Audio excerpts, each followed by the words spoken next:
국내 유명 라면 업체 컵라면에서 곰팡이가 발견돼서 논란이 일고 있습니다. 7일 YTN의 단독 보도에 따르면 한 소비자가 지난 2월 중순쯤 편의점에서 구입한 컵라면에서 시커먼 그름과 함께 곰팡이가 발견된 것으로 알려지고 있는데요. 이 방송에 따르면 소비자는 제품을 구입했을 때 비닐에 씌워져 있는 등 포장에는 전혀 문제가 없었다라고 설명을 했었다고 합니다. 곰팡이가 발견된 해당 라면은 지난 1월 22일 오후 4시 26분에 만들어진 제품이라고 하는데요. 불과 만든 지 20여일 정도 지난 사이에 문제가 발생한 셈입니다. 이에 대해서 식약처 측은 해당 제품에 대해서 한국식품정보원과 일본 위생미생물연구센터가 공동으로 검사를 한 결과 이 물질은 푸른 곰팡이로 알려진 페니실리움이라고 밝혔습니다.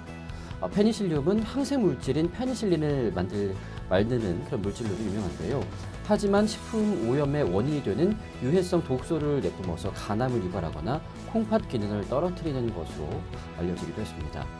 이렇게 곰팡이 라면이 논란이 일자 해당 업체 측은 라면을 만들 때는 전혀 문제가 없었고 공장 안의 습도가 낮기 때문에 곰팡이가 필 수가 없다.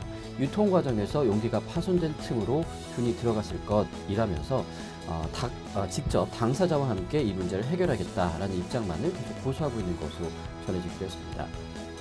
하지만 이에 대해서 연구소 측은 발견된 곰팡이가 건조한 환경에서도 자랄 수가 있고 유통뿐만이 아니라 생산 단계에서도 오염이 될 수 있다라고 여러 가지 경우의 수를 또 설명을 해주기도 했는데요.